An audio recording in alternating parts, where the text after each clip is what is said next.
begin. Threats in the wake of bin Laden's death have spiked. Famine in Somalia. Police pepper spray. Vicious cartels. Costa Cruise Line. Societal decay. 65 dead. Tsunami warning. Cyber attacks. Drug war. Mass destruction. Tornado. Recession. Default. Doomsday. Egypt. Syria. Crisis. Death. Disaster. Oh my God.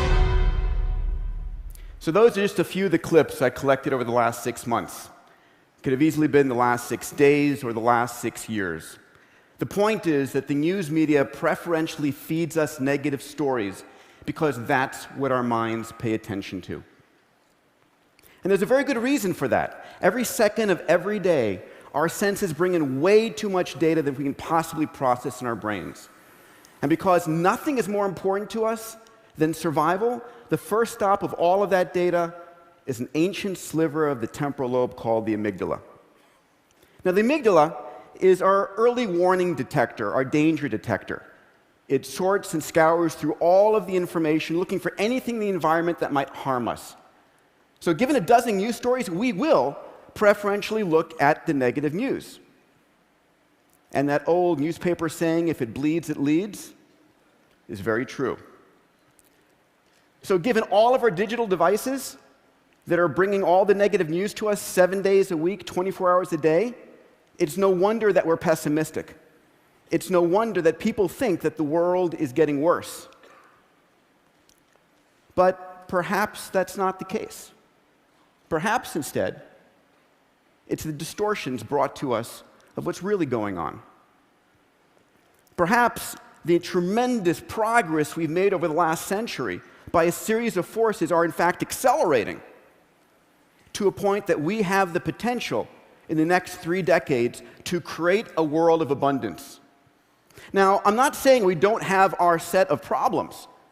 Climate crisis, species extinction, water and energy shortage, we surely do. And as humans, we are far better at seeing the problems way in advance, but ultimately, we knock them down. So let's look at what this last century has been to see where we're going. Over the last 100 years, the average human lifespan has more than doubled. Average per capita income adjusted for inflation around the world has tripled. Childhood mortality has come down a factor of 10.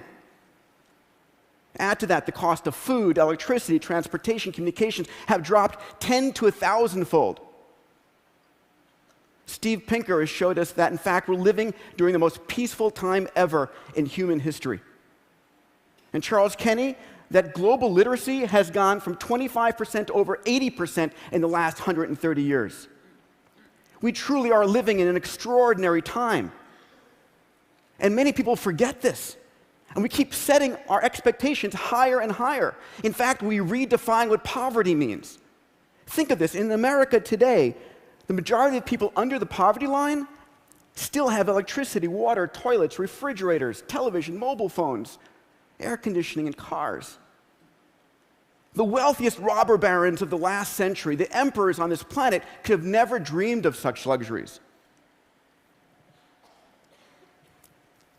Underpinning much of this is technology, and of late, exponentially growing technologies.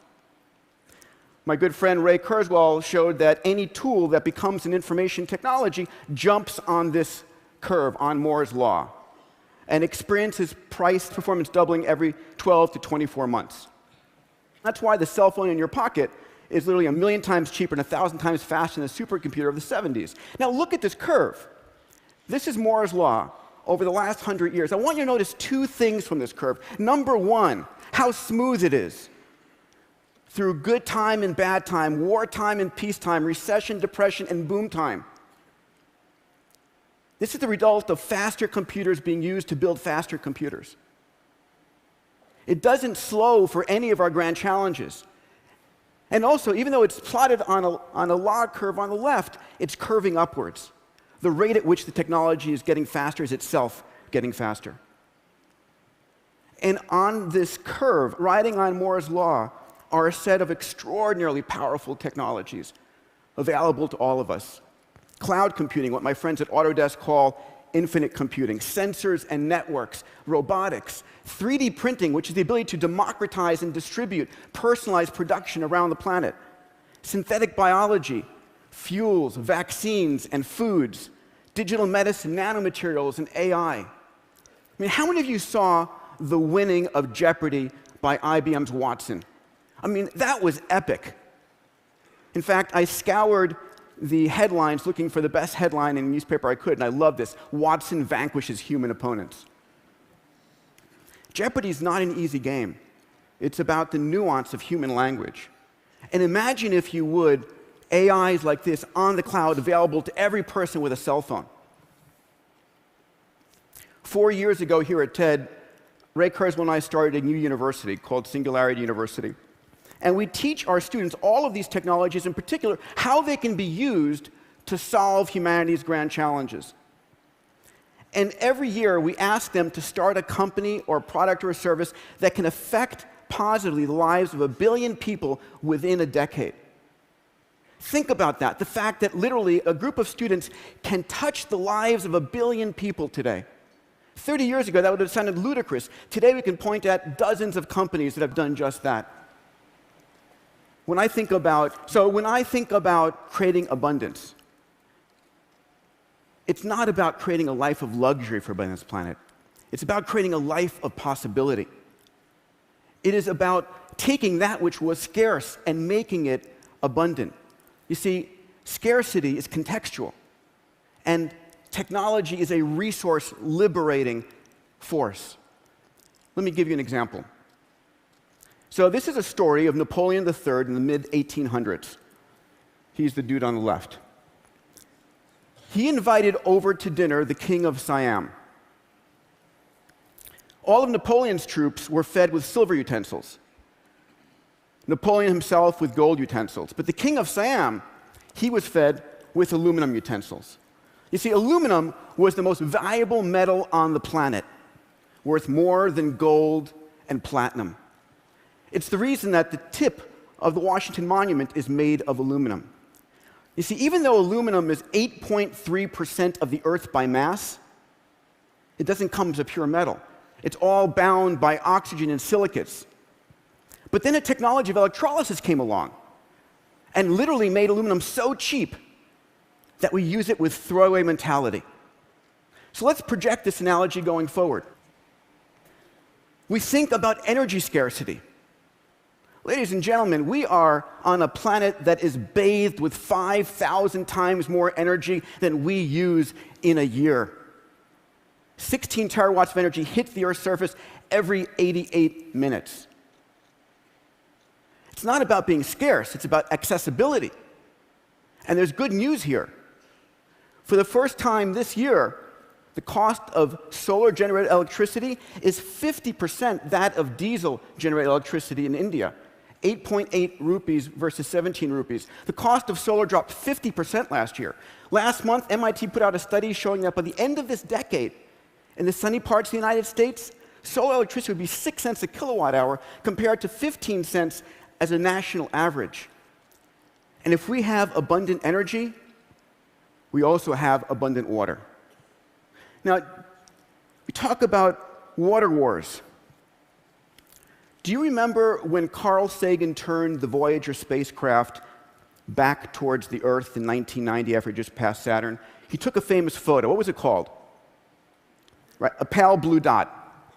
Because we live on a water planet. We live on a planet 70% covered by water. Yes, 97.5% is salt water, 2% is ice, and we fight over 0.5% of the water on this planet. But here, too, there is hope. And there is technology coming online not 10, 20 years from now, right now. There's nanotechnology coming on, nanomaterials. And the conversation I had with Dean Kamen this morning, one of the great DIY innovators I'd like to share with you, he gave me permission to do so. His technology called Slingshot, that many of you may have heard of, it's the size of a small dorm room refrigerator. It's able to generate 1,000 liters of clean drinking water a day out of any source, salt water, polluted water, latrine, at less than 2 cents a liter. The chairman of Coca-Cola has just agreed to do a major test of hundreds of units of this in the developing world. And if that pans out, which I have every confidence it will, Coca-Cola will deploy this globally to 206 countries around the planet. This is the kind of innovation, empowered by this technology, that exists today. And we've seen this in cell phones. My goodness, we're going to hit 70% penetration of cell phones in the developing world by the end of 2013. Think about it. That a Maasai warrior on a cell phone in the middle of Kenya has better mobile comm than President Reagan did 25 years ago. And if they're on a smartphone on Google, they've got access to more knowledge and information than President Clinton did 15 years ago. They're living in a world of information and communication abundance that no one could have ever predicted. Better than that, the things that you and I spent tens and hundreds of thousands of dollars for, GPS, HD video and still images, libraries of books and music, medical diagnostic technology, are now literally dematerializing and demonetizing into your cell phone. Probably the best part of it is what's coming down the pike in health. Last month, I had the pleasure of announcing with Qualcomm Foundation something called the $10 million Qualcomm Tricorder X Prize. We're challenging teams around the world to basically combine these technologies into a mobile device that you can speak to, because it's got AI, you can cough on it, you can do a finger blood prick, and to win, it needs to be able to diagnose you better than a team of board-certified doctors. So literally, imagine this device in the middle of the developing world where there are no doctors, 25% of the disease burden and 1.3% of the healthcare workers. When this device sequences an RNA or DNA virus that it doesn't recognize, it calls the CDC and prevents the pandemic from happening in the first place. But here is the biggest force for bringing about a world of abundance. I call it the rising billion.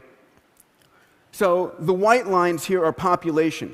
We just passed the 7 billion mark on Earth. And by the way, the biggest protection against a population explosion is making the world educated and healthy.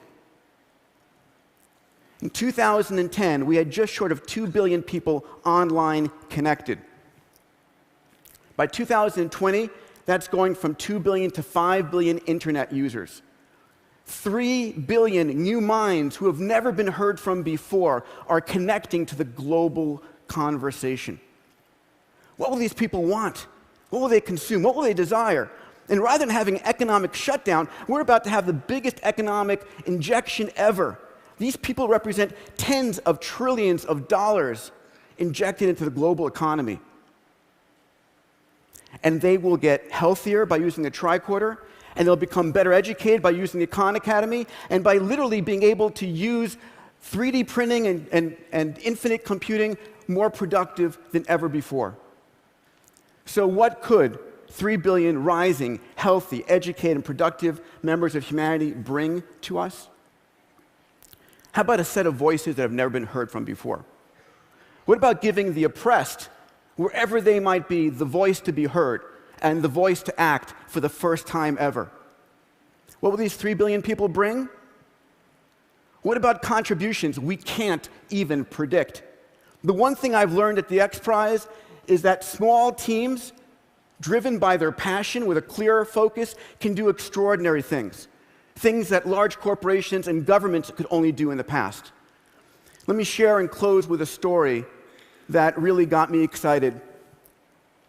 There is a program that some of you might have heard of. It's a game called Fold It.